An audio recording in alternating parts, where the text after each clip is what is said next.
رب المشرقين ورب المغربين نحمده ونصلي على رسوله الكريم اما بعد فاعوذ بالله من الشيطان الرجيم بسم الله الرحمن الرحيم رب اشرح لي صدري ويسر لي امري واحلل عقدة من لساني يفقهوا قولي۔ کوئی بھی عمل جو ہم اچھی نیت کے ساتھ شروع کرتے ہیں اس کا پھل بھی اچھا ہوتا ہے، کیونکہ جیسا بیج ڈالا جاتا ہے ویسا ہی پھل نکلتا ہے۔ قرآن مجید کو پڑھنے کے پیچھے بھی ہماری نیت اچھی ہونی چاہیے، اور ایک وقت میں صرف ایک نیت نہیں، کئی نیتیں ہو سکتی ہیں۔ تو سوال یہ پیدا ہوتا ہے کہ جب آپ قرآن پڑھ رہے ہو تو آپ کی نیت کیا ہونی چاہیے؟ نمبر 1، اللہ کی رضا، اللہ کا کلام اللہ سبحانہ تعالیٰ کی خوشی کے لیے پڑھنا چاہیے۔ پھر نمبر 2، نیکیوں میں اضافہ کرنے کے لیے۔ اس کو ایک تجارت سمجھیں کہ جیسے آپ ایک بزنس کرنے کے لیے آئے ہیں، کیونکہ قرآن مجید میں آتا ہے ان الذین یتلون کتاب اللہ واقاموا الصلاۃ وانفقوا مما رزقناہم سرا وعلانیۃ یرجون تجارۃ لن تبور۔ بے شک جو لوگ اللہ کی کتاب پڑھتے ہیں اور وہ نماز قائم کرتے ہیں اور اس میں سے جو ہم نے انہیں دیا پوشیدہ اور ظاہر خرچ کرتے ہیں، وہ ایسی تجارت کی امید رکھتے ہیں جو کبھی برباد نہ ہوگی۔ جو تجارت آپ کر رہے ہیں یہ کبھی بھی ضائع نہیں ہوگی، اس میں سے نفع ہی نفع نکلتا رہے گا۔ پھر دل کو آباد کرنے کی نیت سے، قرآن کے بغیر دل ویران ہو جاتے ہیں۔ قرآن کی مثال ایک بارش کی طرح ہے جو بنجر دلوں پہ پڑتی ہے تو دل پھلنے پھولنے لگتے ہیں۔ لہٰذا دلوں کو آباد کیجیے قرآن کے ساتھ۔ پھر دلوں کے اطمینان کے لیے پڑھیے الا بذکر اللہ تطمئن القلوب، دلوں کی شفا کے لیے وَنُنَزِّلُ مِنَ الْقُرْآنِ مَا هُوَ شِفَاءٌ وَرَحْمَةٌ وَرَحْمَةٌ لِّلْمُؤْمِنِينَ، اور ہم قرآن میں جو کچھ نازل کرتے ہیں وہ مومنوں کے لیے تو شفا اور رحمت ہے۔ لہٰذا شفا کی نیت سے بھی پڑھیے کہ اللہ سبحانہ تعالیٰ مجھے اس کی برکت سے شفا عطا فرما، روحانی جسمانی تمام بیماریوں کے لیے۔ اور پھر ہدایت کے لیے، کیونکہ قرآن کتاب ہدایت ہے۔ پھر ایمان میں اضافے کے لیے، قرآن کی قرأت ایمان میں اضافے کا ذریعہ بنتی ہے۔ پھر عبادت کی غرض سے کہ ہم اس مجلس میں جو بیٹھے ہیں تو اللہ کی عبادت کر رہے ہیں۔ پھر جہنم سے نجات پانے کے لیے کہ اللہ تعالیٰ اس کے بدلے ہمیں جہنم کی آگ سے بچا لے۔ رسول اللہ صلی اللہ علیہ وسلم نے فرمایا اگر قرآن کو کسی چمڑے میں لپیٹ کر بھی آگ میں ڈال دیا جائے تو آگ اسے نہیں جلائے گی۔ تو گویا جس دل میں قرآن ہوگا وہ آگ سے محفوظ ہو جائے گا انشاءاللہ۔ پھر اسی طرح قرآن کو قیامت کے دن سفارش کی نیت سے پڑھنا چاہیے، کیونکہ امید رکھنی چاہیے کہ یہ قیامت کے دن ہمارے لیے سفارش کرنے والا ہوگا۔ پھر زندگی کو بدلنے اور بہتر راستے پر چلنے کی غرض سے اس کو پڑھنا چاہیے، اور پھر دنیا اور آخرت کے فائدے کے لیے اور آخرت میں خاص طور پر جنت الفردوس حاصل کرنے کے لیے۔ ابن قیم کہتے ہیں کسی بھی بندے کے لیے قرآن کی قرأت، اس میں لمبا غور و فکر کرنے اور اپنی سوچ کو آیات کے معنی پر مرکوز کرنے سے بڑھ کر اس کی زندگی میں اور آخرت میں کوئی چیز اس سے زیادہ فائدہ مند اور اس کی نجات کو اس سے زیادہ قریب کرنے والی نہیں۔ یعنی قرآن کی قرأت، قرآن کا سمجھنا سب سے زیادہ فائدہ مند کام ہے۔ تو آئیے ہم دوسرے پارے کا آغاز کرتے ہیں۔ شروع کرتی ہوں اللہ کے نام سے جو بے انتہا مہربان نہایت رحم فرمانے والا ہے۔ لوگوں میں سے بے وقوف ضرور کہیں گے کہ ان مسلمانوں کو کس چیز نے ان کے اس قبلے سے پھیر دیا جس پر یہ تھے۔ کہہ دیجئے کہ مشرق اور مغرب اللہ ہی کا ہے، وہ جس کو چاہتا ہے سیدھے رستے کی طرف ہدایت دیتا ہے۔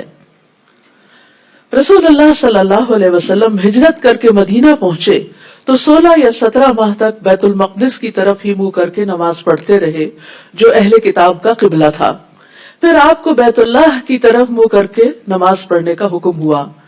اس پر یہود، منافقین اور مشرکین سبھی نے اعتراضات شروع کر دیے کہ اگر وہ پہلا قبلہ درست تھا تو اسے بدلنے کی ضرورت کیا تھی، اور اگر یہ درست ہے تو اتنی دیر ادھر منہ کیوں رکھا۔ تو اللہ تعالیٰ نے اس کا جواب دیا کہ یہ لوگ بے وقوفی کی وجہ سے ایسی باتیں کہہ رہے ہیں.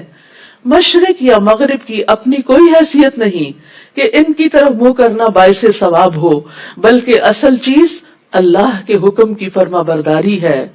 قل للہ المشرق والمغرب، مشرق و مغرب کا مالک اللہ ہے، لہذا عبادت میں اصل چیز اللہ سبحانہ و تعالیٰ کی اطاعت ہے. تو عبادت ظاہری اور باطنی اقوال اور افعال میں اللہ کی اطاعت کے مطابق کام کرنا، یہ اصل عبادت ہے. اللہ سبحانہ وتعالیٰ حکم دے کہ مشرق کی طرف رخ کر لو تو ادھر کر لیں، وہ کہے کہ مغرب کی طرف منہ پھیر لو تو اس طرف منہ پھیر لیں، یہی اصل عبادت ہے. ایک بندہ مومن کو کبھی بھی یہ حق حاصل نہیں رہا کہ جو اپنا سر تسلیم خم کر دیتا ہے کہ پھر وہ اللہ کے حکم پر، اللہ کے فیصلے پر اعتراض کرے. تو یہاں پر جو اللہ کے حکم پر، اللہ کے دین پر، اللہ کے فیصلوں پر اعتراض کرتا ہے اس کو بے وقوف کہا گیا ہے. یہاں سے ایک اور بات بھی سیکھنے کی ہے کہ اگر لوگ اللہ سبحانہ و تعالیٰ کے فیصلوں پر اعتراض کرتے ہیں تو کیا آپ پر کبھی کوئی اعتراض نہیں کرے گا جب آپ 100% درست بھی ہوں؟ بہت دفعہ زندگی میں ایسا ہوتا ہے کہ آپ بالکل صحیح بات کہہ رہے ہوتے ہیں لیکن اس کے باوجود لوگ آپ پر آبجیکشن کر رہے ہوتے ہیں، لوگ آپ پر کمنٹ کر رہے ہوتے ہیں، لوگ آپ کو ٹیز کر رہے ہوتے ہیں، لوگ آپ کا مذاق اڑا رہے ہوتے ہیں، لوگ آپ کو مجنون کہہ رہے ہوتے ہیں. تو ایسے میں کیا کرنا چاہیے؟ ایسی باتوں کی طرف قطعاً کوئی توجہ نہیں دینی چاہیے اور یہ دیکھنا چاہیے کہ کیا جو کام میں کر رہی ہوں، جو طرز عمل میں نے اختیار کیا ہے، یہ طرز عمل کیا بذات خود درست ہے؟ کیا یہ اللہ تعالیٰ کے حکم کے مطابق ہے، اس کی پسند کے مطابق ہے؟ اگر ہے تو خوشی کے ساتھ اس پر جم جائیے اور لوگوں کی باتوں کی قطعاً پرواہ نہ کیجیے، اس لیے کہ جو شخص اللہ کے حکم پر اعتراض کرتا ہے وہ ناسمجھ ہے. اور زندگی میں بہت دفعہ ایسا ہوتا ہے کہ لوگ آپ کے حالات پر، آپ کی ذات پر طرح طرح کے تبصرے کر رہے ہوتے ہیں. مثلاً اگر آپ کے بچے نہیں تو کہیں گے آپ کے بچے کیوں نہیں، اگر آپ کو جاب نہیں تو آپ کی جاب کیوں نہیں، اگر کوئی فوت ہو گیا ہے تو اس کو یہ بیماری کیوں ہو گئی تھی، وغیرہ وغیرہ. اور بعض کمنٹس اتنے ہرٹ فل ہوتے ہیں کہ انسان کا دل چاہتا ہے کہ رو دے، لیکن اس وقت رونے کی بجائے جسٹ اگنور، اس لیے کہ یہ ناسمجھ ہے، ان کو پتہ ہی نہیں، یہ جانتے ہی نہیں. ہمیں اپنی زندگی پر خود مطمئن ہونا چاہیے. اگر ہم خود کوئی غلط کام نہیں کر رہے تو پھر ہمیں پشیمان نہیں ہونا چاہیے اور اپنا کام کرتے چلے جانا چاہیے، کیونکہ اسی میں کامیابی ہے کہ انسان صحیح ڈائریکشن اختیار کرے اور اس کی طرف زندگی بھر چلتا رہے، چاہے قدم بقدم چلے یا دوڑ لگا دے، کیونکہ اصل چیز ہے اللہ کی رضا کو پانا. تو جو شخص لوگوں کی باتوں سے بے نیاز ہو کر نیکی کا کام کرتا ہے وہی نیکی کے کام پر استقامت اختیار کرتا ہے. تو عقل مند وہی ہے جو رب کے احکامات کو تسلیم کر لیتا ہے، اور جو رب کے احکامات قرآن کی کسی آیت پر یا نبی صلی اللہ علیہ وسلم کی احادیث پر اگر کوئی اعتراض کرتا ہے تو اصل میں وہ خود ناسمجھ ہے. تو کیا آپ ناسمجھ کی باتوں کو اہمیت دیں گے اللہ رب العزت کی بات کے مقابلے میں؟ ہرگز نہیں. آپ کی عقل مندی یہی ہے کہ اللہ کی بات پر استقامت اختیار کریں.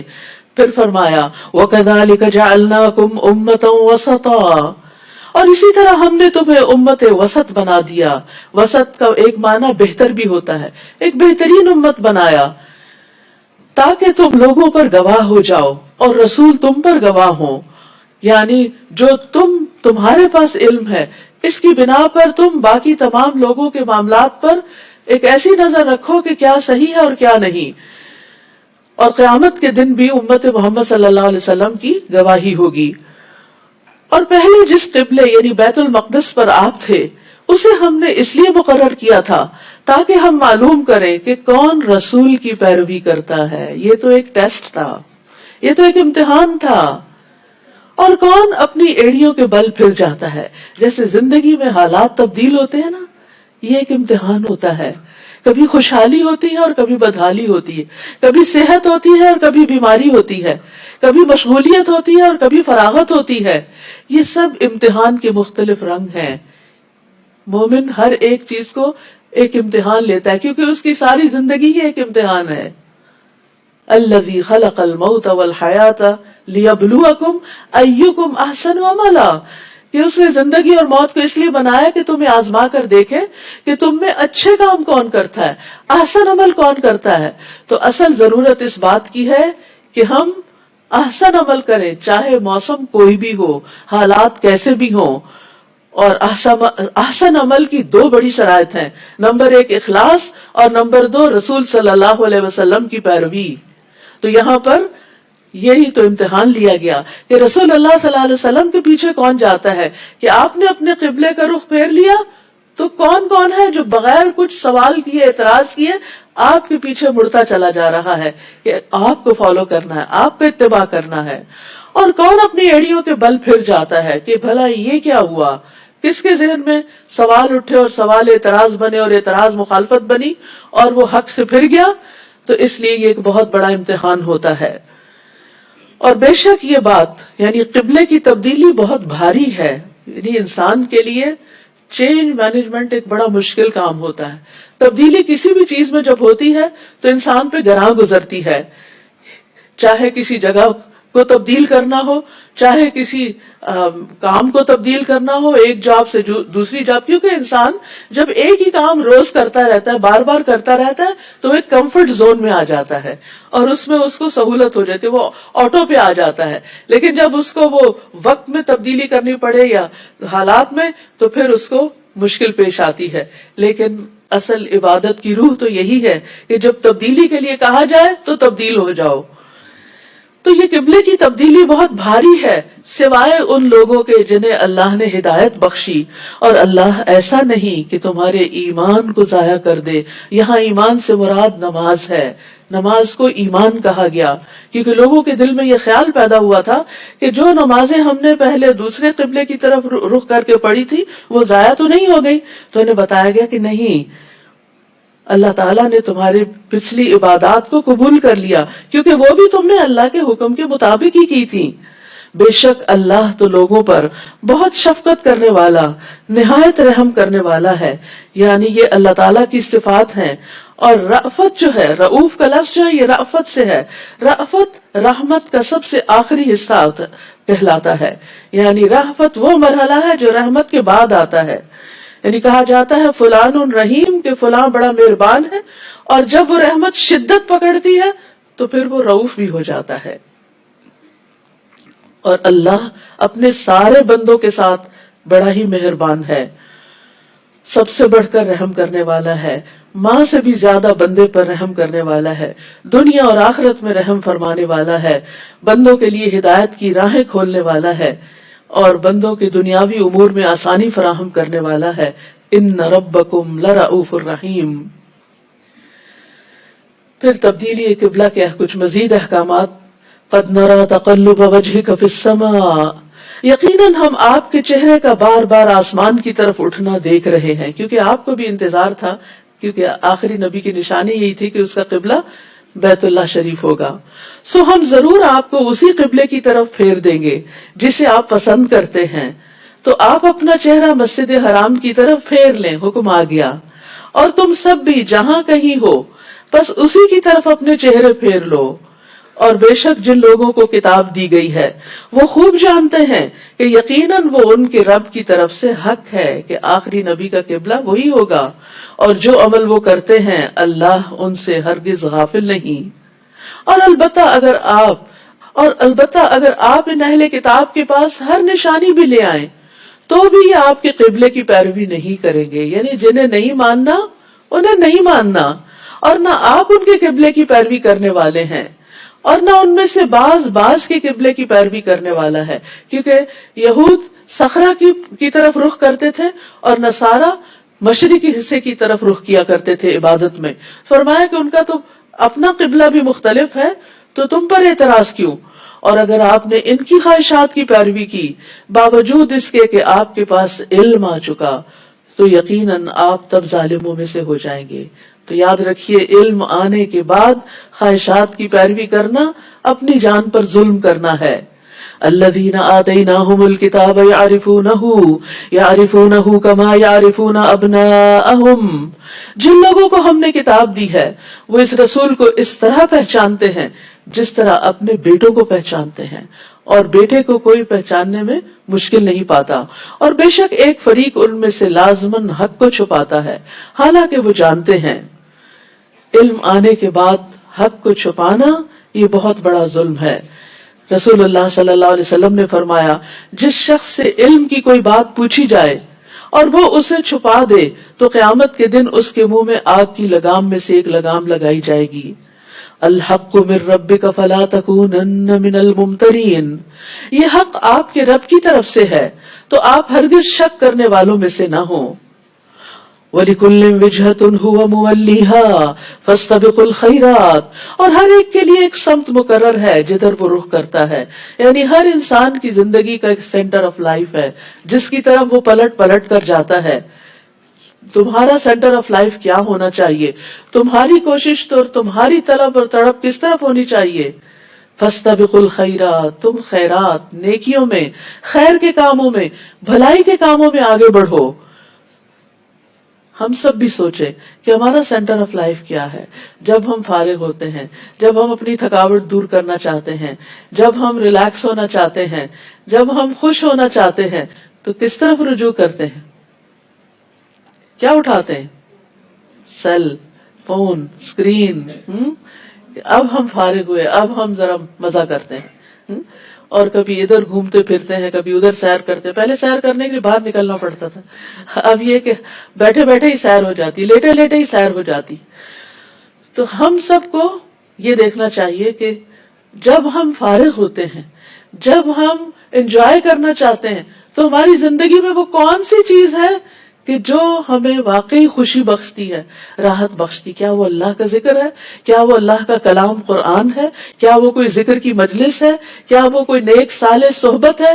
وہ کیا چیز ہے کہ جس کی طرف ہم دوڑتے ہیں؟ تو مومن کو نیکیوں کی طرف دوڑتے چلے جانا چاہیے کہ نیکی کا کوئی بھی کام ہو وہ شوق سے اس کی طرف بڑھے۔ اور فاستبقوا، سباق عربی میں کہتے ہیں دوڑ لگانے کو، یعنی جلدی چلو اس طرف۔ جہاں کہیں بھی تم ہوگے اللہ تم سب کو لے آئے گا، بے شک اللہ ہر چیز پر خوب قدرت رکھنے والا ہے۔ حقیقت یہ ہے کہ کچھ ضروری نہیں کہ ہر ایک کے لیے سیل ہی سب سے اہم ہو، کچھ لوگوں کے لیے ان کا مال، ان کا بزنس، ان کی جاب بڑی اہم ہوتی ہے اور ہر چیز اس کے گرد گھومتی ہے، کچھ لوگوں کے لیے ان کی اولاد بڑی اہم ہوتی ہے، وہ سارا وقت، ان کی توجہ، ان کی محبت، ان کا مال، ان کا وقت اسی کے اندر لگ رہا ہوتا ہے۔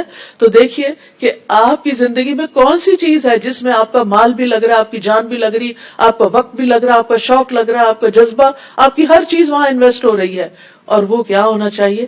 فاستبقوا الخیرات۔ تو یہ کی ورڈ ہے آج کا، فاستبقوا الخیرات، نیکیوں کی طرف دوڑ لگانا میری زندگی کا مقصد ہے۔ اور آپ جہاں کہیں سے بھی نکلیں، نماز میں اپنا چہرہ مسجد حرام کی طرف کر لیں۔ اس پہ علماء کا اتفاق ہے کہ فرض نماز کے وقت کہیں پر بھی آپ ہوں، قبلے کی طرف رخ کرنا لازم ہے، اس کے بغیر نماز نہیں ہوتی۔ اور بے شک وہ آپ کے رب کی طرف سے یقیناً حق ہے، اور جو عمل تم کرتے ہو اللہ اس سے غافل نہیں ہے۔ اور جہاں کہیں سے بھی آپ نکلیں، اپنا چہرہ مسجد حرام کی طرف پھیر لیں، اور تم سب جہاں بھی ہو اپنے چہرے اسی مسجد کی طرف پھیر لیا کرو، تاکہ لوگوں کے پاس تمہارے خلاف کوئی حجت نہ رہے، مگر جن لوگوں نے ان میں سے ظلم کیا ہے تو ان سے نہ ڈرو اور مجھ سے ڈرتے رہو، اور تاکہ میں تم پر اپنی نعمت تمام کر دوں اور تاکہ تم ہدایت پا جاؤ۔ فلا تخشوہم واخشونی، لوگوں سے نہیں ڈرو، لوگوں سے نہیں ڈرو، اللہ سے ڈرو۔ اور جو اللہ سے ڈرے گا پھر وہ اللہ کی طرف راغب ہوگا، اور جو اللہ کی طرف راغب ہوگا وہ اس کے احکامات کی پابندی کرے گا، اور پھر اللہ اس پر اپنی نعمت تمام کرے گا، اللہ اس کو اپنی طرف آنے کا راستہ، ہدایت کا راستہ دکھا دے گا۔ تو یاد رکھیے اللہ کی خشیت علم والوں کا شعار ہوتی ہے۔ انبیاء کی صفت وَيَخْشَوْنَهُ وَلَا يَخْشَوْنَ أَحَدًا إِلَّا اللَّهُ، کہ وہ اللہ سے ڈرتے ہیں اور اللہ کی سوا کسی سے نہیں ڈرتے۔ فرشتوں کی صفت وَهُمْ مِنْ خَشْيَتِهِ مُشْفِقُونَ، کہ وہ اسی کے خوف سے ڈرنے والے ہیں۔ متقین کی صفت کہ متقین کون ہیں؟ وَذِكْرًا لِّلْمُتَّقِينَ الَّذِينَ يَخْشَوْنَ رَبَّهُمْ، جو اپنے رب سے ڈرتے ہیں. تو ایمان والوں کو لوگوں سے ڈرنے کی بجائے اللہ سے ڈرنا چاہیے، اور دین کے معاملے میں اللہ پر بھروسہ کرنا چاہیے اور اللہ کی اطاعت کرتے رہنا چاہیے. نماز کا وقت آ گیا، لوگوں سے نہ ڈرے، جہاں کہیں وقت آئے وہاں پر پڑھ لیں، چاہے آپ کسی پبلک پلیس میں ہو یا کسی پارٹی میں ہو یا کسی گیدرنگ میں ہو. اللہ سے ڈرتے ہوئے اللہ کی طرف سے پکار آئے تو فوراً لبیک کہیں. حجاب کی بات ہو، حلال کمانے کی بات ہو، کوئی بھی چیز ہو، حق بیان کرنے کی بات ہو، اللہ سبحانہ تعالیٰ کی طرف ہی رجوع کرے، کیونکہ اللہ کا ڈر نجات کا ذریعہ ہے. رسول اللہ صلی اللہ علیہ وسلم نے فرمایا 3 چیزیں نجات دینے والی ہیں، جن میں سے ایک چھپے اور ظاہر میں اللہ کی خشیت، یعنی سب کے سامنے بھی اور تنہائی میں بھی. اور وہ آدمی، حدیث میں آتا ہے، وہ آدمی آگ میں داخل نہ ہوگا جو اللہ کے ڈر سے رویا یہاں تک کہ دودھ تھن میں واپس چلا جائے، یعنی لازمن آگ سے بچ جائے گا انشاءاللہ. پھر فرمایا کما ارسلنا فیکم رسولا منکم یتلو علیکم آیاتنا ویزکیکم ویعلمکم الکتاب والحکمہ ویعلمکم ما لم تکونوا تعلمون. اور جس طرح ہم نے تمہارے اندر تم ہی میں سے ایک رسول بھیجا ہے جو تم پر ہماری آیات کی تلاوت کرتا ہے اور تمہارا تزکیہ کرتا ہے اور تمہیں کتاب و حکمت کی تعلیم دیتا ہے اور تمہیں وہ کچھ سکھاتا ہے جو تم نہیں جانتے تھے. تو اللہ سبحانہ وتعالیٰ نے مومنوں کی ہدایت کے لیے ان کے اندر ایک رول ماڈل بھیجا، ایک رسول بھیجا جو 4 کام کرتا ہے: آیات کی تلاوت، تزکیہ، کتاب و حکمت کی تعلیم. لہٰذا آپ کی امتی ہونے کی حیثیت سے یہی ہمارا مشن بھی ہونا چاہیے کہ ہم اللہ کی کتاب کو پڑھیں بھی، پڑھائیں بھی، اس کی اللہ کے رسول صلی اللہ علیہ وسلم کی حکمت کے ساتھ بھی بہترین معاملہ کریں. اور پھر ان سب چیزوں کے پڑھنے پڑھانے کا مقصد کیا ہو؟ یعنی تلاوت برائے تلاوت نہ ہو، تعلیم برائے تعلیم نہ ہو، بلکہ مقصود اور مطلب آؤٹ کم تزکیہ ہو کہ انسان ظاہر اور باطن میں سنور جائے. تزکیہ سنوارنے کو عمل کو کہتے ہیں کہ انسان پہلے سے زیادہ مینر فل ہو جائے، اس کے اندر بہترین اخلاق آ جائے، اس کا کردار چمک اٹھے، وہ ایک بہترین انسان بن جائے جو لوگوں کے لیے خیر کا باعث ہو. فَاذْكُرُونِي أَذْكُرْكُمْ وَاشْكُرُوا لِي وَلَا تَكْفُرُونَ. بس تم میرا ذکر کرو، میں تمہارا ذکر کروں گا. تم مجھے یاد رکھو، میں تمہیں یاد رکھوں گا، اور تم میرا شکر ادا کرو اور میری ناشکری نہ کرو. ایمان والوں کو کیا حکم ہے؟ وَاذْكُرُوا اللَّهَ كَثِيرًا لَعَلَّكُمْ تُفْلِحُونَ. اور اللہ کو کثرت سے یاد کرو تاکہ تم فلاح پاؤ، کامیاب ہو جاؤ. یاد رکھیے اللہ کا ذکر جو ہے وہ ہر چیز سے بہتر چیز ہے. بہترین عمل یہ ہے کہ انسان جب دنیا سے رخصت ہو تو اس کی زبان پر اللہ ہی کا ذکر ہو. اللہ کے ساتھ جب ملاقات ہو تو پھر انسان یعنی موت کے وقت میں جب اللہ کی طرف جا رہا ہو تو ذکر کرتا ہوا جائے، اللہ کو یاد کرتا ہوا جائے. اور اللہ تعالیٰ فرماتے ہیں میں اپنے بندے کے ساتھ ہوتا ہوں جب تک وہ مجھے یاد کرتا ہے اور میری یاد میں اپنے دونوں ہونٹ ہلاتا رہتا ہے. اور یہ بھی یاد رکھیے کہ جس طرح کا ذکر ہم کریں گے ویسا ہی ذکر ہمارا بھی ہوگا. تو اس لیے ذکر سے انسان کا ایمان بھی بڑھتا ہے، اللہ کا قرب بھی بڑھتا ہے، اللہ کی محبت بھی بڑھتی ہے، اللہ کی خشیت بھی بڑھتی ہے. بے شمار فائدے ہیں اس کے. اور اس کی بہترین شکل نماز ہے. یا ایھا الذین آمنوا، اے لوگو جو ایمان لائے ہو، استعینوا بالصبر والصلاۃ، صبر اور نماز کے ساتھ مدد طلب کرو. ان اللہ مع الصابرین، بے شک اللہ صبر کرنے والوں کے ساتھ ہے. شکر کے بعد، ذکر کے بعد، شکر کے بعد یہاں پر صبر کا ذکر آیا ہے. جس انسان کی زندگی میں یہ 3 چیزیں شامل ہو جائیں وہ خوشحال ترین انسان ہے. ذکر، شکر، صبر. ذکر اللہ کی یاد، شکر اللہ کی نعمتوں پر محبت کا رویہ، بہترین عملی رویہ، اور مشکلات آنے پر صبر کا رویہ. اور ان سب چیزوں میں مددگار ہوتی ہے نماز. ان اللہ مع الصابرین، بے شک اللہ صبر کرنے والوں کے ساتھ ہے. ایسے لوگوں کو اللہ کی مدد حاصل ہوگی. وَلَا تَقُولُوا لِمَن يُقْتَلُ فِي سَبِيلِ اللَّهِ أَمْوَاتٌ بَلْ أَحْيَاءٌ وَلَٰكِن لَا تَشْعُرُونَ. سب سے زیادہ صبر انسان موت کے صدمے پر کرتا ہے، اور کرنا چاہیے، کیونکہ موت کے بعد پھر کچھ واپس نہیں آتا. تو یہاں پر شہادت کی بات کی گئی کہ جو لوگ اللہ کے راستے میں مارے جائیں انہیں مردہ نہ کہو. یعنی صبر کرنے کے لیے اصل میں چاہیے کیا ہوتا ہے؟ سب سے پہلے اپنی سوچ بدلنی ہوتی ہے. جب آپ کی تھنکنگ پازیٹو ہو جاتی تو آپ کو صبر کرنا آ جاتا ہے. آپ کسی بھی حادثے، کسی بھی مصیبت کا مثبت رخ جب دیکھنے لگتے ہیں، اس میں خیر تلاش کرنے لگتے ہیں، تو آپ کا دل ٹھہر جاتا ہے، آپ کو صبر آ جاتا ہے. اسی لیے یہاں پر اللہ کے راستے میں موت کو شہادت کہہ کے، زندگی کہہ کے، اللہ کے راستے میں موت کو زندگی کہہ کے، موت کو زندگی کا بالکل الٹ بات.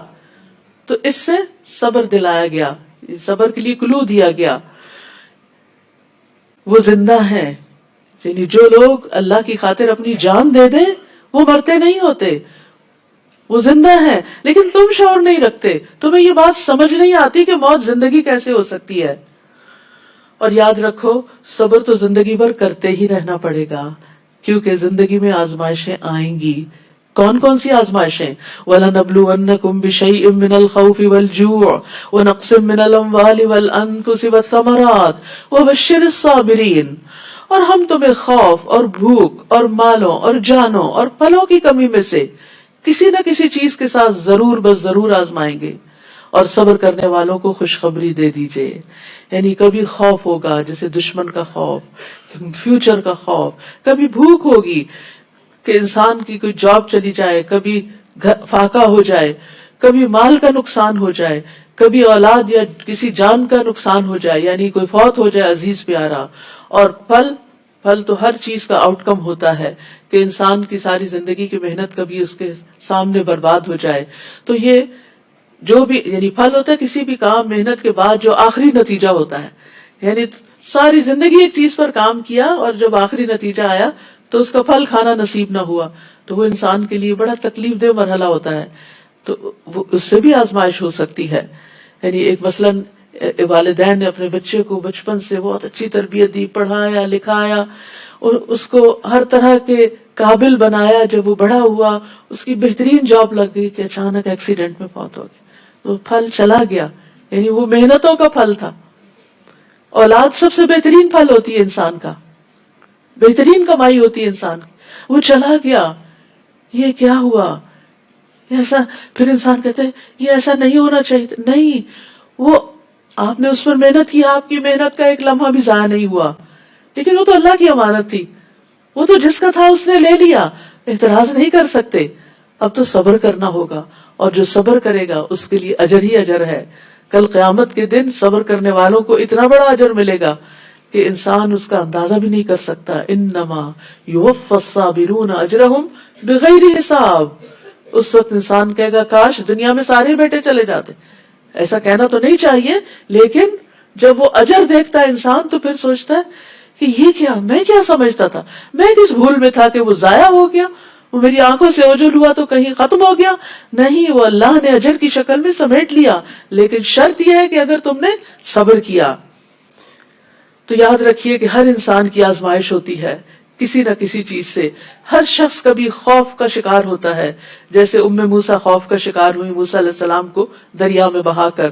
اور کبھی تمام انبیاء کسی نہ کسی طرح، جیسے موسیٰ علیہ السلام بنی اسرائیل کو لے کر نکلے تھے تو ڈر گئے سارے کے سارے. انا لمدرکون، یہ فرعونی آگے ہمارے پیچھے مار ڈالیں گے ہمیں، اب تو ہم پھنس گئے، آگے دریا ہے پیچھے دشمن ہے.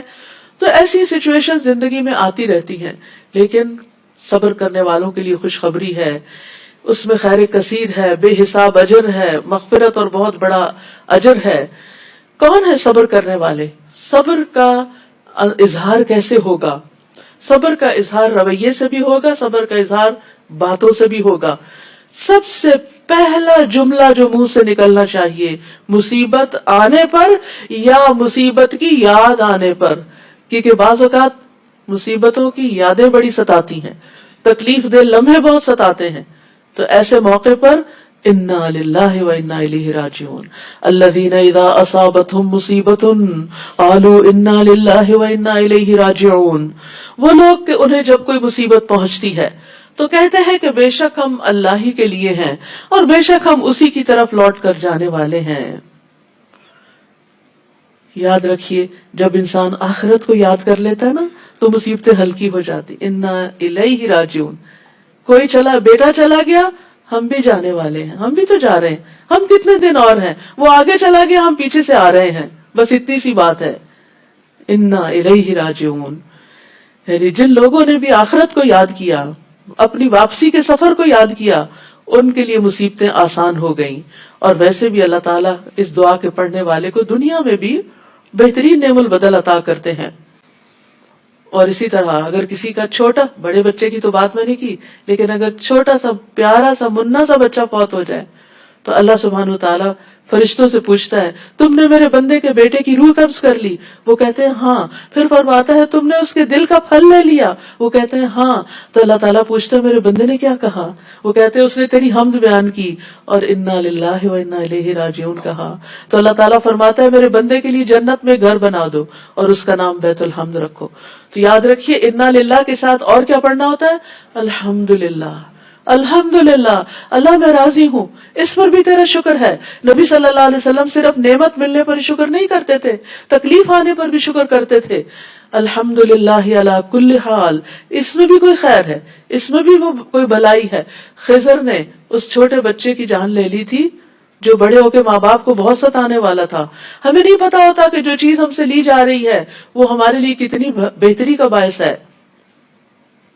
فرمایا یہی وہ لوگ ہیں جن پر ان کے رب کی طرف سے نوازشیں اور رحمت ہے، اور یہی لوگ ہدایت پانے والے۔ سبحان اللہ، تین نعمتیں صبر کرنے والوں کو، اللہ کی رضا، اللہ کی رحمت اور ہدایت۔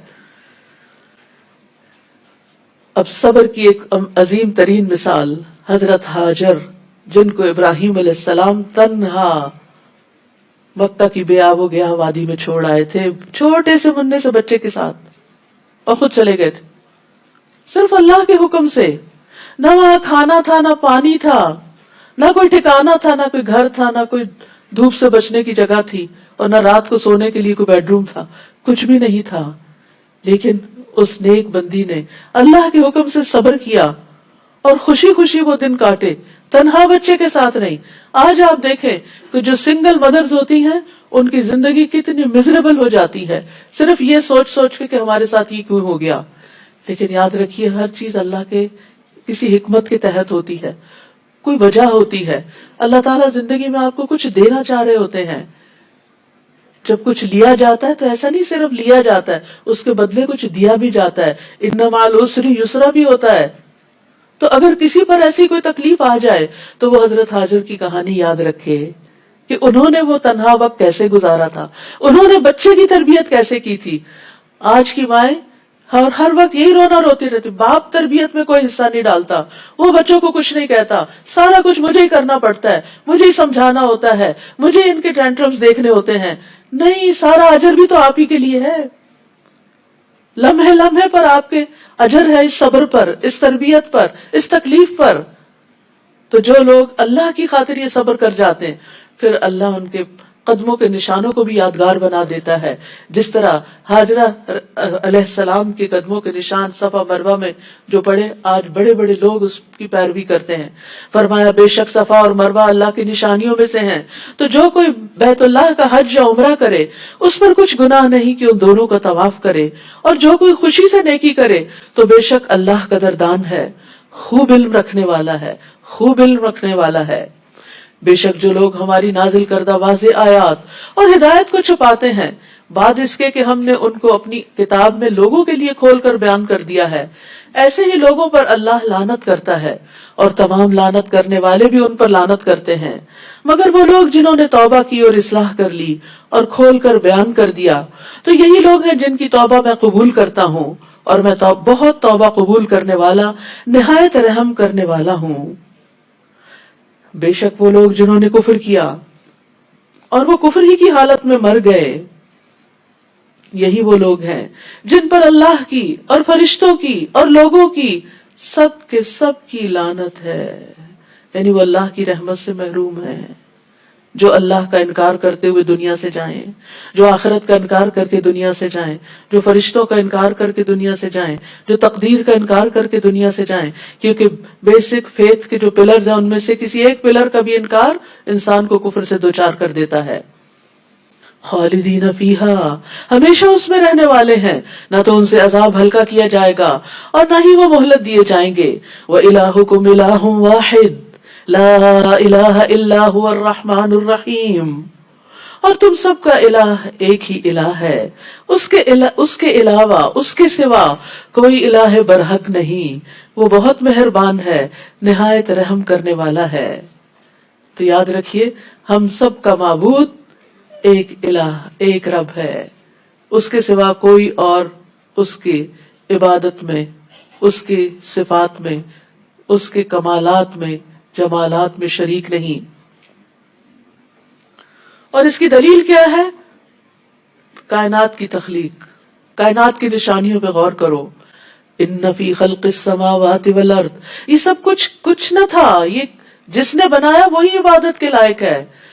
بے شک آسمانوں اور زمین کی پیدائش میں، اور رات اور دن کے ایک دوسرے کے پیچھے آنے جانے میں، اور ان کشتیوں میں جو سمندر میں ان چیزوں کو لے کر چلتی ہیں جو لوگوں کو نفع دیتی ہیں، اور اس پانی میں جس کو اللہ نے آسمان سے اتارا، پھر اس سے زمین کو اس کی موت کے بعد زندہ کیا، اور اس میں ہر قسم کے جاندار پھیلا دیے، اور ہواؤں کی گردش میں اور بادلوں میں جو آسمان اور زمین کے درمیان مسخر ہیں، پانی سے بھرے ہوئے، تمہارے سر پہ نہیں گرتے۔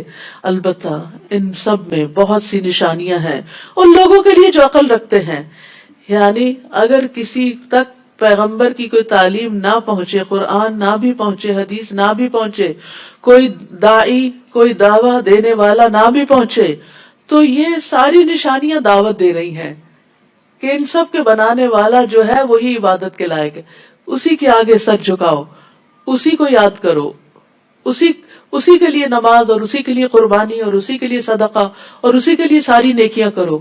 تمہارے سارے کے سارے اعمال اسی کی محبت میں ہونے چاہیے۔ لیکن لوگوں میں سے کچھ ظالم ایسے ہیں، اور لوگوں میں سے بعض ایسے ہیں جو اللہ کے سوا دوسروں کو اس کا مد مقابل بنا لیتے ہیں، اور ان سے ایسی محبت کرتے ہیں جیسی محبت اللہ سے کرنی چاہیے۔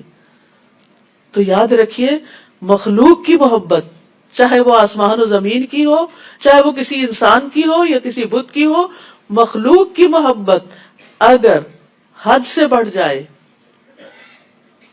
بڑھ جائے اور اللہ کی محبت سے زیادہ ہو جائے تو وہ شرک فی المحبہ ہو جاتا ہے۔ تو اس سے بچنے کی ضرورت ہے، کیونکہ اللہ سبحانہ وتعالیٰ فرماتے ہیں والذین آمنوا اشد حبا للہ، اور وہ جو ایمان لائے وہ اللہ کی محبت میں سب سے زیادہ شدید ہیں، سب سے آگے ہے اللہ کی محبت میں۔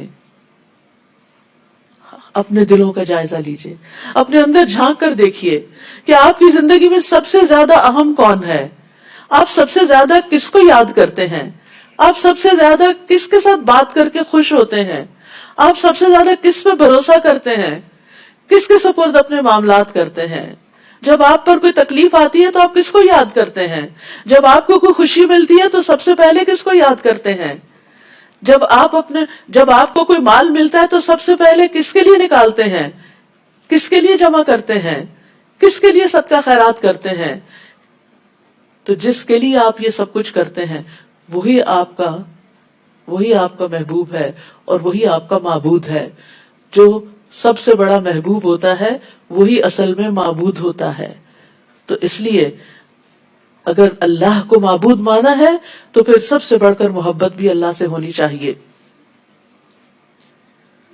اور پھر جس سے محبت ہوتی ہے اس کے لیے انسان بڑی بڑی قربانیاں کر جاتا ہے، باقی چیزوں کو پیچھے رکھتا ہے، اس کو آگے رکھتا ہے، اس کی پسند ناپسند کو سامنے رکھتا ہے۔ اور جو ایمان لائے وہ اللہ کی محبت میں سب سے زیادہ شدید ہیں۔ اور کاش دنیا میں دیکھ لے وہ لوگ جنہوں نے ظلم کیا، وہ جب عذاب دیکھیں گے کہ قوت ساری کی ساری اللہ ہی کے لیے ہے، اور بے شک اللہ شدید عذاب دینے والا ہے۔ یاد رکھیے اللہ کی محبت انسان کے انسان کے اعضاء پر بھی ظاہر ہوتی، انسان کے معاملات پر بھی ظاہر ہوتی، یعنی لوگوں کے ساتھ جب معاملہ کرتا ہے اس میں بھی ظاہر ہوتی، انسان کے سب کاموں میں چھلکتی ہے. یعنی جب انسان کے دل میں اللہ کی محبت آتی ہے تو انسان اللہ کی اطاعت میں بہت محنت کرنے لگتا ہے، اس کی خدمت کے لیے چاقو چوبند ہو جاتا ہے، یعنی اللہ کے دین کی خدمت کے لیے چاقو چوبند ہو جاتا ہے. وہ اللہ کی رضا کو حاصل کرنے کا حریص ہو جاتا ہے، صرف شوق نہیں، حرص ہو جاتی ہے کہ اللہ میرا کسی طرح راضی ہو جائے. وہ اس کے ساتھ سرگوشیاں کرنے میں لذت حاصل کرتا ہے، وہ اللہ کے فیصلوں پر راضی ہو جاتا ہے، اسے اللہ کی ملاقات کا شوق لگ جاتا ہے کہ کب اللہ سے ملاقات ہوگی. اسے اللہ کے ذکر سے انس حاصل ہوتا ہے، اس کے ذکر کے بغیر اس کو وحشت ہونے لگتی ہے. وہ لوگوں سے دور بھاگتا ہے تاکہ تنہائی میں اللہ کو یاد کر سکے. وہ تنہائیوں کو پسند کرتا ہے، اس کے دل سے دنیا کی محبت نکل جاتی ہے. اس کے دل میں ہر اس شخص کی محبت آتی ہے جو اللہ سے محبت کرتا ہے. قدرتی طور پر وہ اس شخص کی طرف کھینچنے لگتا ہے جو اللہ سے محبت کرتا ہے. اس کے دل میں اس کام کی محبت آ جاتی ہے جو اللہ کا پسندیدہ کام ہوتا ہے. وہ اللہ کو غیر اللہ، سارے کے سارے غیر اللہ پر ترجیح دیتا ہے. پھر فرمایا استبرأ الذین اتبعوا من الذین اتبعوا، جب بیزار ہو جائیں گے وہ لوگ جن کی پیروی کی گئی ان لوگوں سے جنہوں نے پیروی کی تھی. یعنی جن لوگوں سے وہ شدید محبت کرتے تھے وہ قیامت کے دن بیزاری دکھائیں گے اور وہ عذاب دیکھ لیں گے اور ان کے تعلقات، رشتے سب ختم ہو جائیں گے، کوئی کسی کے کام نہ آئے گا. اور جنہوں نے پیروی کی وہ حسرت سے کہیں گے کاش ہمارے لیے ایک بار دنیا میں واپسی ہو، تو جس طرح یہ ہم سے بیزار ہو رہے ہیں ہم بھی اسی طرح ان سے بیزار ہوں. اس طرح اللہ ان کے اعمال ان پر حسرتیں بنا کر انہیں دکھائے گا اور وہ آگ سے نکلنے والے نہیں. یعنی نافرمان لوگ، شرک کرنے والے لوگ، دنیا کی محبت میں غرق اور غیر اللہ کی محبت میں غرق لوگ موت کے وقت بھی حسرت کا شکار ہوں گے اور قبر میں بھی حسرت کا شکار ہوں گے اور آخرت میں تو ہوں گے ہی ہوں گے. اس کے بعد اللہ سبحانہ وتعالیٰ کچھ احکامات دیتے ہیں. سورۃ البقرہ بڑی جامع سورت ہے. حضرت عمر رضی اللہ عنہ نے یہ سورت 12 سال میں پڑھی تھی اور جس دن ان کی سورت مکمل ہوئی تھی انہوں نے ایک بہت بڑا اونٹ ذبح کیا تھا خوشی میں. پھر اس کے بعد ان کے بیٹے عبداللہ بن عمر نے یہ سورت 8 سال میں سمجھی تھی. ہم چاہتے ہیں 2.5 دن میں ہو جائے. چلیے نہ ہونے سے تو بہتر ہے، لیکن انشاءاللہ اس کے بعد ایک طویل عرصہ بھی اس کے ساتھ گزاریں انشاءاللہ، کیونکہ اس میں حلال و حرام بھی ہے اور اس میں عقیدہ بھی ہے اور اخلاق بھی ہے. یعنی ایک دین کی جامع شکل اگر سورۃ البقرہ پڑھ لی جائے تو دین پورا سمجھ میں آ جاتا ہے. یا ایھا الناس کلوا مما فی الارض حلالا طیبا، اے لوگوں سب کو بتایا جا رہا ہے، سب کے فائدے کی بات ہے. زمین میں جو بھی حلال اور طیب چیزیں ہیں کھاؤ اور شیطان کے قدموں کی پیروی نہ کرو، بے شک وہ تمہارا کھلا دشمن ہے. کھانے کے 2 اصول دے دیے گئے، حلال ہو، طیب ہو، عمدہ ہو، خوش ذائقہ ہو. اور اللہ سے دعا بھی کرنی چاہیے، اللہم انی اسألک علما نافعا ورزقا طیبا وعملا متقبلا، اور اللہم اکفنی بحلالک عن حرامک واغننی بفضلک عمن سواک. پھر فرمایا انما یأمرکم بالسوء والفحشاء، یقیناً وہ تمہیں برائی اور بے حیائی کا حکم دیتا ہے. کون؟ شیطان. اور یہ کہ تم اللہ کے بارے میں ایسی بات کہو جو تم جانتے نہیں ہو. اور جب ان سے کہا جاتا ہے کہ اس کی پیروی کرو جو اللہ نے نازل کیا تو کہتے ہیں نہیں، بلکہ ہم تو اسی کی پیروی کریں گے جس پر ہم نے اپنے باپ دادا کو پایا. کیا اگرچہ ان کے باپ دادا کچھ عقل نہ رکھتے ہوں اور نہ ہدایت یافتہ ہوں پھر بھی ان کی پیروی کریں گے؟ اور ان لوگوں کی مثال جنہوں نے کفر کیا اس شخص کی مثال کی طرح ہے جو اس کو آواز دے جو پکار اور آواز کے سوا کچھ نہ سنتا ہو. یعنی غیر اللہ کو پکارنا ایسے ہی ہے. وہ بہرے ہیں، گنگے ہیں، اندھے ہیں، بس وہ عقل سے کام نہیں لیتے. پھر ایمان والوں کو خاص طور پر خطاب کیا گیا، یا ایھا الذین آمنوا کلوا من طیبات ما رزقناکم واشکروا للہ وَاشْكُرُوا لِلَّهِ إِن كُنتُمْ إِيَّاهُ تَعْبُدُونَ، اے لوگو جو ایمان لائے ہو، کھاؤ اس میں سے جو پاکیزہ چیزیں ہم نے تمہیں بطور رزق عطا کی ہیں، پاکیزہ چیزیں کھاؤ، گلی سڑی نہیں کھاؤ، اور اللہ کا شکر ادا کرو۔ کھانا بنا نہیں، کھانے کے بعد شکر ادا کرنا ضروری ہے۔ اگر تم اسی کی عبادت کرتے ہو تو دو چیزیں عبادت میں شامل ہو گئی، طیب کھانا بھی عبادت اور کھا کر شکر ادا کرنا بھی عبادت۔ عبادت صرف نماز روزہ ہی نہیں، کھانا پینا بھی عبادت ہے۔ اس نے تو تم پر صرف مردار اور خون اور سور کا گوشت اور جس چیز پر اللہ کے سوا کسی اور کا نام پکارا جائے حرام کر دیا ہے۔ پھر جو کوئی مجبور کر دیا جائے، نہ چاہنے والا ہو اور نہ حد سے بڑھنے والا، یعنی مجبوری میں اگر کسی کو حرام کھانا پڑا تو وہ حرام کی چاہت رکھنے والا نہ ہو اور نہ ضرورت سے زائد کھائے، تو اس پر کوئی گناہ نہیں۔ بے شک اللہ بہت بخشنے والا، نہایت رحم کرنے والا ہے۔ بے شک جو لوگ اس چیز کو چھپاتے ہیں جو اللہ نے کتاب میں نازل کی ہے اور اس کے بدلے تھوڑی سی قیمت حاصل کر لیتے ہیں، یہ لوگ اپنے پیٹوں میں محض آگ بھرتے ہیں۔ ایسے لوگوں سے اللہ قیامت کے دن کلام نہ کرے گا، نہ ان کو گناہوں سے پاک کرے گا، اور ان کے لیے دردناک عذاب ہے۔ یہی وہ لوگ ہیں جنہوں نے ہدایت کے بدلے گمراہی اور مغفرت کے بدلے عذاب خریدا، بس کتنا صبر ہے ان کا آگ پر۔ یہ اس لیے کہ بے شک اللہ نے کتاب حق کے ساتھ نازل فرمائی، اور یقیناً جن لوگوں نے اس کتاب میں اختلاف کیا البتہ وہ ضد میں حق سے دور جا پڑے ہیں۔ پھر فرمایا لیس البر ان تولوا وجوہکم قبل المشرق والمغرب، نیکی کا ایک جامع تصور دے دیا گیا ہے اس آیت میں، اسی لیے اس آیت کو آیت البر کہا جاتا ہے۔ یعنی اگر آپ جاننا چاہتے ہیں کہ نیکی کے کون کون سے کام ہیں تو اس آیت کو پڑھ لیجئے۔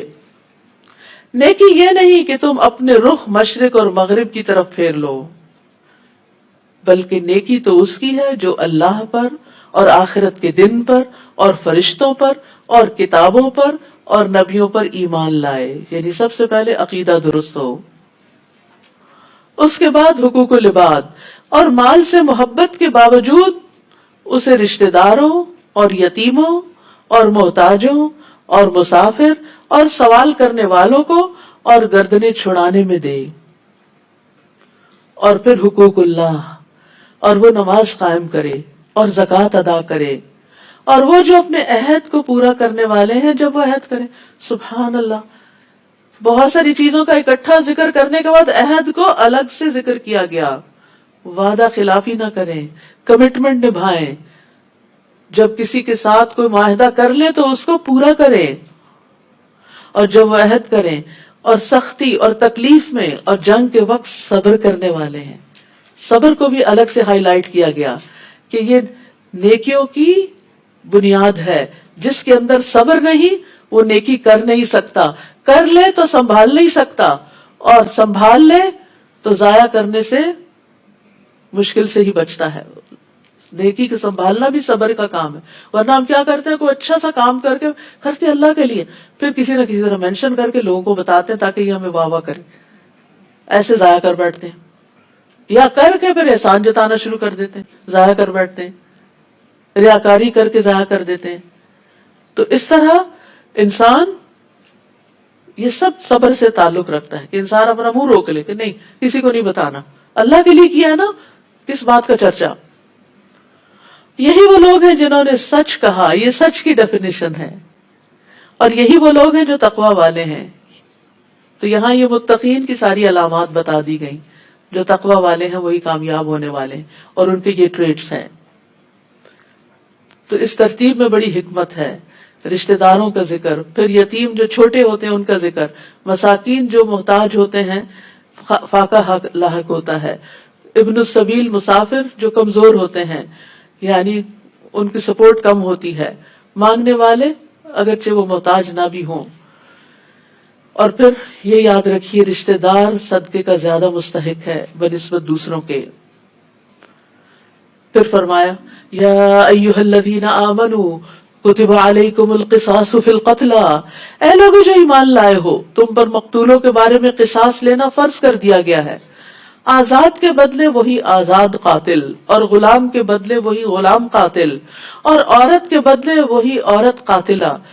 پھر جسے اس کے بھائی کی طرف سے کچھ بھی معاف کر دیا جائے تو معروف طریقے سے پیروی کرنا اور اچھے طریقے سے اس کو دیت ادا کرنا لازم ہے.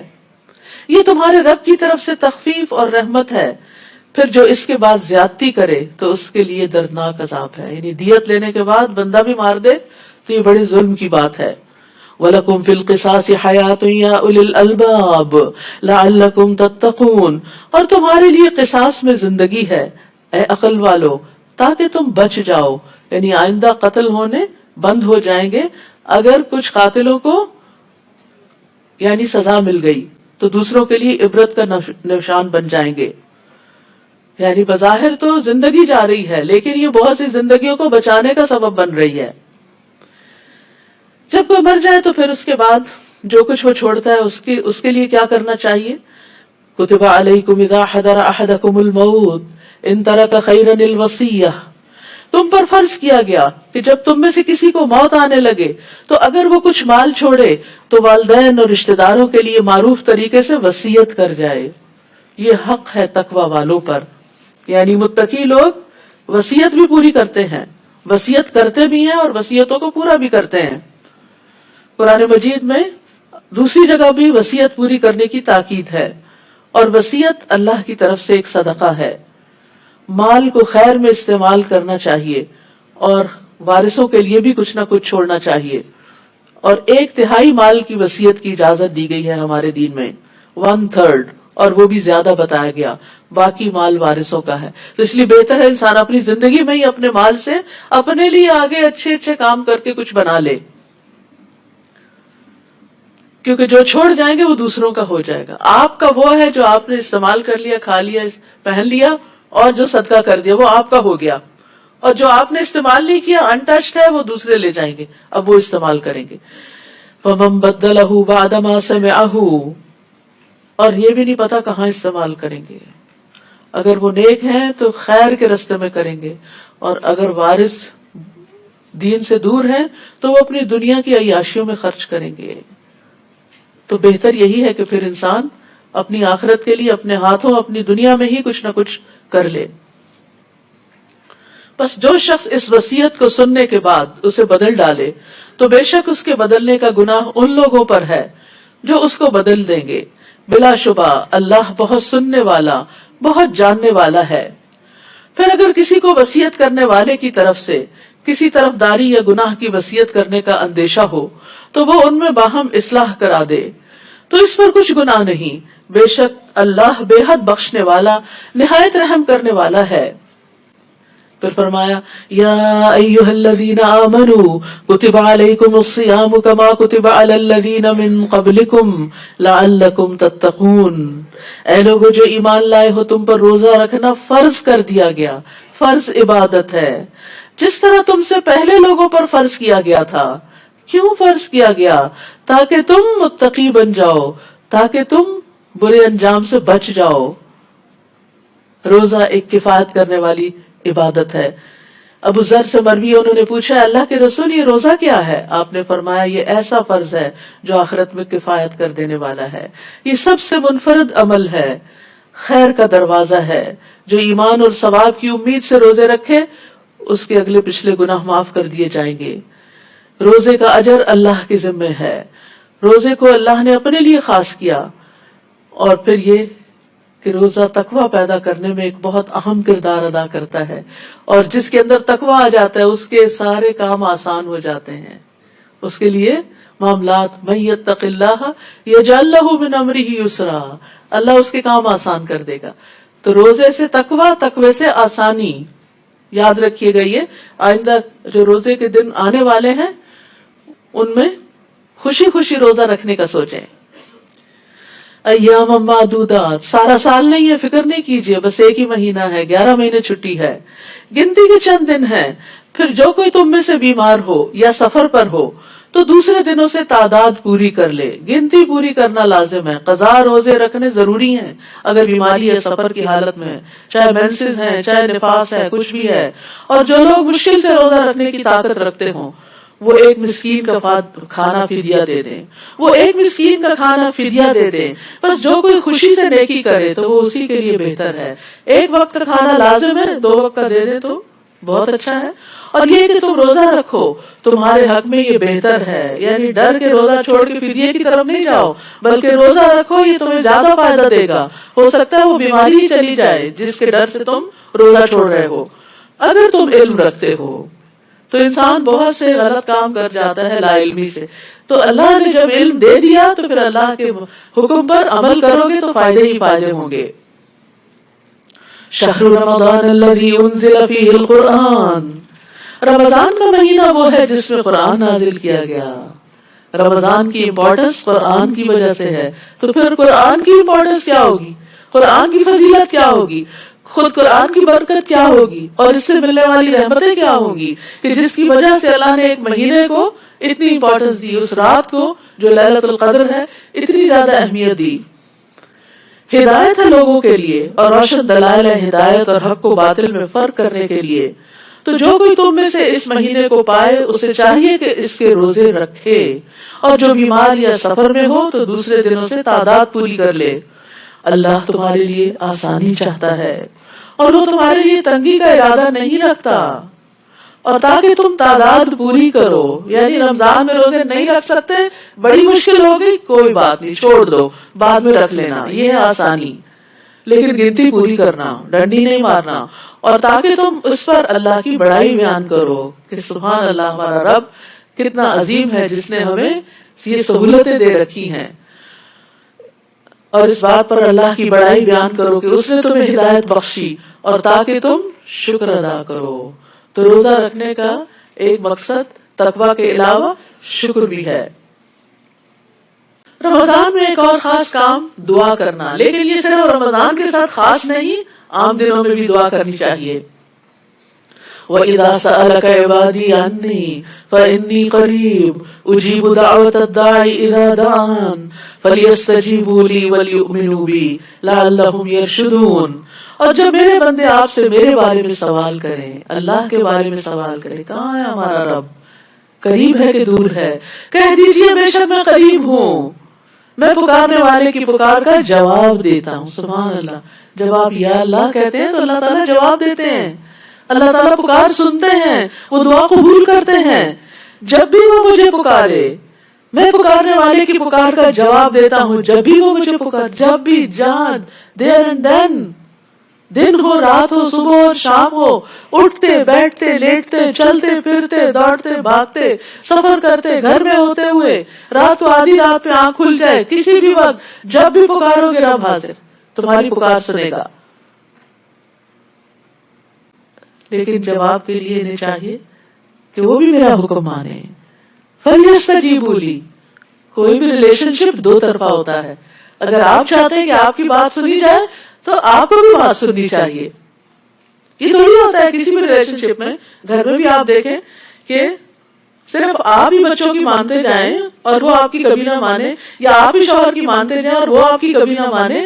سب کو یاد رکھنا چاہیے ہیلدی ریلیشن شپ چاہے بندوں کے ساتھ ہو یا اللہ سبحانہ تعالیٰ کے ساتھ، دو طرفہ ریلیشن ہوتا ہے. کسی کو بھی فار گرانٹیڈ نہ لیں کہ وہ اگر آپ کے ساتھ احسان کرتا ہے، آپ کے ساتھ بھلا کرتا ہے تو بس وہ تو اس کو کرنا ہی چاہیے، وہ تو ماں باپ ہیں ان کو کرنا ہی چاہیے. جواباً آپ کو بھی کرنا چاہیے. وہ تو میری بہن ہے، مجھ سے زیادہ امیر ہے، اس کو تو مجھ پہ خرچ کرتے ہی رہنا چاہیے. ہاں کبھی آپ کو بھی اس پہ کچھ کرنا چاہیے. تو کسی بھی انسان کو، چھوٹا ہو بڑا ہو اپنا ہو پرایا ہو، فار گرانٹیڈ نہ لیں، کسی مطلب سے نہ لیں، خود غرضی اختیار نہ کریں. کوئی اسمائل کرتا ہے تو جواب اسمائل دیں، کوئی سلام کرتا ہے تو جواب میں سلام کا جواب دیں. کوئی آپ کے ساتھ، کوئی آپ کو اچھا مشورہ دیتا ہے، آپ کو شکریہ ادا کریں اس کا.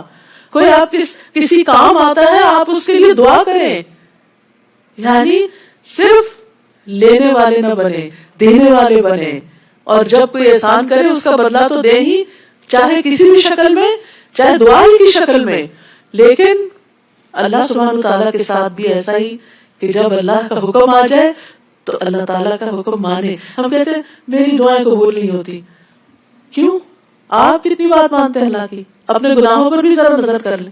کیونکہ جو گناہ ہوتے ہیں نا وہ بندے اور اللہ کے بیچ میں دیوار بن جاتے ہیں، رکاوٹ بن جاتے ہیں. بندے کا دل اللہ کی طرح مال نہیں ہوتا، اور پھر بعضوں کا دعائیں بھی قبول نہیں ہوتی. اللہ سبحانہ تعالیٰ کیا چاہتا ہے؟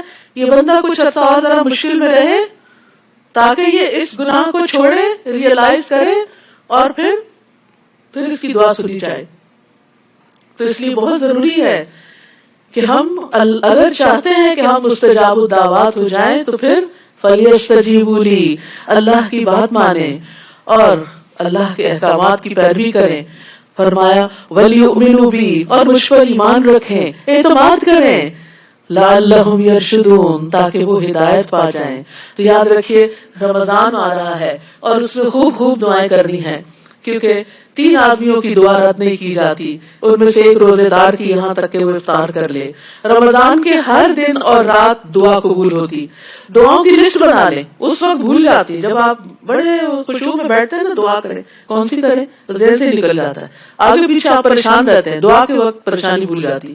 تو ان پریشانیوں کو لکھ لیں، جتنی زندگی میں پریشانیاں لکھ لیں، ایک تو ایسے ہی دل ہلکا ہو جائے گا، اور دوسرے ہی ان میں سے ایک ایک کا ذکر کر کر کے اللہ سے دعا کریں. رسول اللہ صلی اللہ علیہ وسلم نے فرمایا بے شک رمضان کے ہر دن اور ہر رات اللہ تبارک و تعالیٰ کی طرف سے کچھ لوگوں کو جہنم سے خلاصی نصیب ہوتی. اللہ سبحانہ و تعالیٰ ہمیں بھی اس میں شامل کر لے. اور ہر دن اور رات میں مسلمان کی ایک دعا ایسی ضرور ہوتی ہے جو قبول ہو جائے. پھر روزے کے متعدد کچھ مزید احکامات، روزے سے متعلق کچھ مزید احکامات. روزے کی رات میں تمہارے لیے اپنی عورتوں کے پاس جانا حلال کر دیا گیا. وہ تمہارے لیے لباس ہیں، تم ان کے لیے لباس ہو. سبحان اللہ. شوہر بیوی کا رشتہ، ایک دوسرے کا لباس. لباس کس لیے پہنتے ہیں آپ؟ خوبصورت لگنے کے لیے. شادی کے بعد ایک عورت اور خوبصورت ہو جاتی ہے شوہر کی کمپینین شپ میں، اس کے ساتھ میں، لہذا اس لباس کو تار تار نہیں کرنا چاہیے، اسے داغدار نہیں کرنا چاہیے، اسے اتارنا نہیں چاہیے. لباس کو لباس سمجھ کر امپورٹنس دینی چاہیے. آپ اپنے لباس کا کیسے خیال رکھتے ہیں؟ ذرا سا بھی میلا ہو جائے تو آپ کو کتنی فکر ہوتی ہے. کیا اگر آپ کے شوہر کے اوپر کوئی کسی طرح کے کوئی گناہ یا کسی چیز کے اثرات آنے لگے آپ کو فکر ہوتی ہے؟ کبھی وہ دین سے دور ہونے لگے آپ کو فکر ہوتی ہے؟ لباس کے اندر کوئی داغ لگ جائے آپ دھونے کی کوشش کرتے ہیں، آپ وقتی طور پہ چھپا لیتے ہیں، اپنا پلو اوڑھ لیتے ہیں. اسی طرح ہسبینڈ اینڈ وائف ایک دوسرے کے عیب چھپاتے ہیں، وہ اسے سر عام سر بازار اس کا اعلان نہیں کرتے، اس کی تشہیر نہیں کرتے، ہر ایک کے سامنے قصہ سنانے نہیں بیٹھ جاتے. ہمارے بہت سے مسائل اس لیے بڑھتے ہیں کہ وہ بیڈ روم سے باہر آ جاتے ہیں. وہ اپنی ماں کو بتا رہا ہے، وہ اپنی ماں کو بتا رہی ہے، وہ اپنے بہن بھائیوں کو سنا رہا ہے یا اپنے بہن بھائیوں کو سنا رہی ہے. بھائی تمہیں اللہ نے ایک دوسرے کے قریب ترین رکھا ہے، آپس میں ایک دوسرے کے ساتھ نمٹو.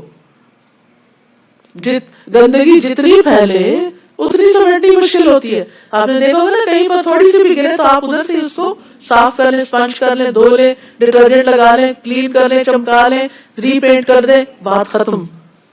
لیکن اگر آپ اس کو پھیلا دیں گے تو پھر کیا ہوگا؟ پھر تو چیزیں آؤٹ آف کنٹرول ہو جائیں گی. اس لیے بڑا ضروری ہے ہم سب، میں اور آپ سب، اپنے گھر والوں کی اور یعنی اپنے اپنے شوہر کی، خواتین میرے سامنے، اس لیے میں آج ذہناً درخواست کروں گی کہ اپنے گھروں کو بچائیں. اور اس کے لیے سب سے پہلا کی پوائنٹ جو اللہ سبحانہ وتعالیٰ نے ہمیں بتا دیا ہے، ایک دوسرے کا لباس بن کے رہو، ایک دوسرے کے لیے زینت اور پروٹیکشن بن کے رہو، ایک دوسرے کی حفاظت کرو، ایک دوسرے کی فکر کرو. یعنی جب انسان لباس پہن لیتا ہے نا تو اپنے جسم کو نہیں دیکھتا، وہ لباس کو دیکھتا ہے. شادی جب ہو جاتی ہے تو پھر میں نہیں رہا کرتی، پھر انسان دوسرے کے لیے جیتا ہے، اس کو راحت پہنچاتا ہے، اس کی خوشی کو دیکھتا ہے، اس کی صفائی کو دیکھتا ہے، اس کی زینت، اس کو زینت بخشتا ہے. دوسرا آپ کے لیے آپ دوسرے کا لباس ہیں، آپ اس کی خوبصورتی ہیں، آپ اس کی عزت ہیں، اس عزت کو داغدار نہ کریں. تو بہت ضروری ہے کہ ان رشتوں کو پیار کے رشتے بنائیں، ان رشتوں کو خوشی کے رشتے بنائیں. اور وہ اس وقت ہوگا جب اپنے بارے میں سوچنا چھوڑ دیں، دوسرے کے لیے سوچنا شروع کر دیں. حالات بدل جائیں گے، حالات اچھے ہو جائیں گے، گھروں میں محبتیں آ جائیں گی. جب آپ کیئر کریں گے، نہیں رسپانس ملتا کوئی بات نہیں، آپ سلام کرتے رہیں، آپ اسمائل کرتے رہیں، آپ حال پوچھتے رہیں، آپ اچھے اچھے کھانے بنا کے دیتے رہیں، آپ اپنی طرف سے کمفرٹ دیتے رہیں، آپ ان کا خاص حق بغیر کسی تردد کے دیتے رہیں. پھر آپ دیکھیں کہ کس طرح حالات اچھے ہوتے ہیں. ٹھیک ہے، مردوں کی ایک انا ہوتی ہے، کچھ وقت لگتا ہے ان کو واپس پلٹنے میں، اس کو بھی سمجھیں، اس وقت کو صبر سے گزاریں. شکر کس سے گزاریں اور سوچے کہ کیا اس سے پہلے میری زندگی ایسے تھی اور اگر یہ میری زندگی سے نکل جائے تو کیا میری زندگی بہت خوبصورت ہو جائے. کیونکہ کچھ خواتین کو یہ خیال ہوتا ہے کہ ہم طلاق لے لیں گے نا تو ہماری جان چھوٹ جائے گی. اور نہیں، اس سے بڑے مسائل آگے آئیں گے. جان نہیں چھوٹے گی اور جان پھنسے گی. اس لیے حد المسا نبھانے کی کوشش کریں. ہاں اگر واقعی زمین اور آسمان کے درمیان کا فاصلہ ہے، دونوں کے مزاج میں، دونوں کے روایات اور اخلاق میں، اور دونوں کی کوئی صورت نہیں، تو پھر اللہ نے حلال بھی قرار دیا ہے الگ عزت کے ساتھ الگ ہو جائیں. اور اگر الگ ہو جائے تو پھر نشرہ نہ کریں کہ فلاں خرابی تھی اور فلاں خرابی تھی.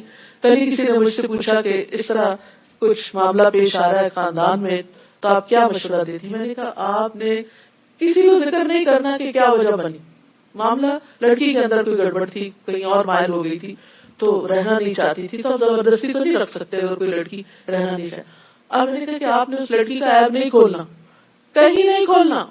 کوئی بھی پوچھے، بہن بھائی پوچھے، دوسرا پوچھے، تیسرا، آپ کے بس اللہ کی مرضی یہی تھی، بس نہیں بنی، بس بات ختم. لباس ہے وہ، آپ ان کا لباس ہیں. یہ اللہ نے آپ کو یہ درجہ اور رتبہ دیا ہے، آپ لباس بن کے دکھائیں. یہ اللہ کا حکم ہے. پردہ داری مت کریں، پردے رکھیں تو انشاءاللہ آپ دوسروں کا رکھیں گے، اللہ آپ کا رکھے گا. کون سا کپل ایسا ہے جس میں اختلاف نہ ہو، جس میں کوئی خامی نہ ہو؟ ہر انسان میں کمزوریاں ہیں، ہر ایک میں غلطیاں ہیں. تو کیا ہم دوسروں کی غلطیوں کو اچھالتے ہی رہیں؟ ہن لباس لکم وانتم لباس لہن، وہ تمہارے لیے لباس ہیں اور تم ان کے لیے لباس ہو. اللہ نے جان لیا کہ تم اپنے نفسوں سے خیانت کر رہے تھے، یعنی رمضان کی راتوں میں تعلق قائم کر رہے تھے ان سے، تو اس نے تم پر مہربانی کی اور تم کو معاف کر دیا. بس اب تم ان سے مباشرت کرو اور اللہ نے جو تمہارے لیے لکھ رکھا ہے اسے تلاش کرو اور کھاؤ اور پیو یہاں تک کہ تمہارے لیے صبح یعنی فجر کے وقت کی سفید دھاری رات کی سیاہ دھاری سے واضح ہو جائے. پھر روزہ رات تک پورا کرو، اور جب تم مسجدوں میں اعتکاف میں ہو تو ان سے مباشرت نہ کرو، یہ اللہ کی حدود ہیں، بس ان کے قریب بھی نہ جانا. اسی طرح اللہ اپنی آیات کو لوگوں کے لیے کھول کھول کر بیان فرماتا ہے تاکہ وہ بچ جائیں، تاکہ وہ بچ جائیں. اتنی پیاری باتیں ہیں اس آیت میں تاکہ لوگ برے انجام سے بچ جائیں، دنیا کے بھی برے انجام سے اور آخرت کے بھی برے انجام سے. اور تم آپس میں ایک دوسرے کا مال باطل طریقے پر نہ کھاؤ اور نہ اس کو رشوتاً حاکموں کے پاس لے جاؤ تاکہ تم لوگوں کے مال کا کچھ حصہ گناہ کے ساتھ کھاؤ حالانکہ تم جانتے ہو. یعنی ایسا نہ کرنا کہ کسی کا حق رشوت دے کے مار لینا. وہ آپ سے نئے چاندوں کے بارے میں سوال کرتے ہیں، کہہ دیجئے وہ لوگوں کی عبادت اور حج کے لیے اوقات مقررہ ہیں. چاند جو ہے وہ اللہ کی بڑی نشانیوں میں سے ایک نشانی، باریک سے دھاری سے آغاز ہوتا ہے، پھر مہینے کے درمیان میں آ کے مکمل ہو جاتا ہے، پھر آخر میں آ کے پھر اصل شکل پہ لوٹ جاتا ہے. اس سے ہمارے لیے عبادات کا تعین ہوتا ہے، روزے کب آ رہے ہیں، حج کب ہوگا، محرم کب ہے، اور ایام 20 کون سے ہیں. تو یہ اللہ سبحانہ وتعالیٰ کی طرف سے ایک بہت بڑی ہمارے لیے نعمت ہے، اور اس سے پتہ چلتا ہے کہ اللہ نے ہمارے لیے دین کو کتنا آسان کیا کہ ایک ابدی کیلنڈر ہمارے لیے مقرر کر دیا. اور نیکی یہ نہیں کہ تم گھروں میں ان کے پیچھے کی طرف سے آؤ، بلکہ نیکی اس کی ہے جو تقوی اختیار کرے، اور گھروں میں ان کے دروازوں سے آیا کرو اور اللہ سے ڈرو تاکہ تم فلاح پا جاؤ. یہ بھی ایک بہت کی پوائنٹ ہے. وَأْتُوا الْبُيُوتَ مِنْ أَبْوَابِهَا، ہر کام کو اس کے صحیح طریقے پہ کرو، صحیح جگہ سے چیزوں کو اپروچ کرو، صحیح طریقہ اختیار کرو. اور اللہ کی راہ میں ان لوگوں سے لڑو جو تم سے لڑتے ہیں، اور زیادتی نہ کرنا، بے شک اللہ زیادتی کرنے والوں سے محبت نہیں رکھتا. چاہے تم اللہ کے محبوب ہو، اگر تم نے زیادتی کی تو پھر محبت نہیں رہے گی. اور تم دوران جنگ جہاں انہیں پاؤ قتل کر دو، اور تم انہیں وہاں سے نکال دو یعنی مکہ سے جہاں سے انہوں نے تمہیں نکالا ہے. اور فتنہ قتل اور خون ریزی سے زیادہ شدید ہے، اور تم ان سے مسجد حرام کے پاس نہ لڑو یہاں تک کہ وہ خود تم سے اس میں لڑیں. پھر اگر وہ تم سے حدود حرم میں لڑیں تو تم بھی ان سے لڑو، ایسے کافروں کی یہی سزا ہے. پھر اگر وہ باز آ جائیں تو بے شک اللہ بے حد بخشنے والا نہایت رحم کرنے والا ہے. اور ان سے جنگ کرو یہاں تک کہ فتنہ باقی نہ رہے اور دین صرف اللہ ہی کے لیے ہو جائے. پھر اگر وہ باز آ جائے تو ظالموں کے سوا کسی پر زیادتی نہیں. حرمت والا مہینہ حرمت والے مہینے کے بدلے میں ہے، اور حرمتوں کا بھی قصاص ہے. بس جو تم پر زیادتی کرے تو جیسی زیادتی وہ تم پر کرے ویسی ہی تم اس پر کرو، اور اللہ سے ڈرتے رہو، اور جان لو کہ اللہ متقین کے ساتھ ہے، تقوی والوں کے ساتھ ہے. تقوی والوں کو اللہ کی خاص معیت ملتی ہے. وَأَنفِقُوا فِي سَبِيلِ اللَّهِ، اور اللہ کی راہ میں خرچ کرو، اور اپنے ہاتھوں اپنے آپ کو ہلاکت میں نہ ڈالو، اور تم نیکی کرو، اور بے شک اللہ نیکی کرنے والوں سے محبت کرتا ہے. تو یاد رکھیے، رشتہ داروں کو دینا نیکی ہے، والدین پہ خرچ کرنا، یتیموں کو، مسکینوں کو، مسافروں کو، مختلف ضرورت مندوں کو دینا. اور یہاں ایک اور خرچ کی بات بتائی گئی، اور وہ ہے فی سبیل اللہ، اللہ کے راستے میں، اللہ کے دین کی تبلیغ کے لیے، اللہ کے دین کے دفاع کے لیے، اللہ کے دین کو پروموٹ کرنے کے لیے. عام طور پر ہم جب صدقہ خیرات کرتے ہیں، پیسہ نکالتے ہیں، تو ہم باقی چیزوں پہ تو خرچ کرتے رہتے ہیں، لیکن دین کی ترقی کے لیے، دینی اداروں کی مضبوطی کے لیے عموماً خرچ نہیں کرتے. تو یہاں پر اللہ تعالیٰ فرماتے ہیں اللہ کی راہ میں خرچ کرو، اور اپنے ہاتھوں اپنے آپ کو ہلاکت میں نہ ڈالو، کیونکہ دین ہے تو تم بچے ہوئے ہو، تمہاری حفاظت ہے، دین نہیں تو پھر ہلاکت ہے. اور احسان کے درجے میں یہ سب کچھ کرو، کیونکہ اللہ تعالیٰ محسنین سے محبت کرتا ہے. اور حج اور عمرے کو اللہ ہی کے لیے پورا کرو، خالصتاً اللہ کی رضا کے لیے. پھر اگر تم روک دیے جاؤ تو قربانی کے لیے جو میسر ہو کر دو، اور اپنے سر نہ مڑاؤ جب تک قربانی اپنے ٹھکانے پر نہ پہنچ جائے. پھر تم میں سے جو بیمار ہو یا اس کے سر میں کسی طرح کی تکلیف ہو اور وہ سر منڈوا لے تو روزے یا صدقے یا قربانی میں سے کوئی ایک فدیہ دے دے. پھر جب تم امن میں آ جاؤ تو جو کوئی حج کے دنوں تک عمرے کا فائدہ اٹھائے تو اسے جو قربانی میسر ہو وہ کر لے. اور پھر جو قربانی نہ پائے تو 3 دن کے روزے حج کے دوران اور 7 دن کے اس وقت رکھے جب تم گھروں کو واپس جاؤ. یہ پورے 10 ہیں. یہ حکم اس کے لیے ہے جس کے اہل و عیال مسجد حرام یعنی مکہ میں رہنے والے نہ ہوں. اور اللہ سے ڈرتے رہو، اور جان لو کہ بے شک اللہ سخت سزا دینے والا ہے.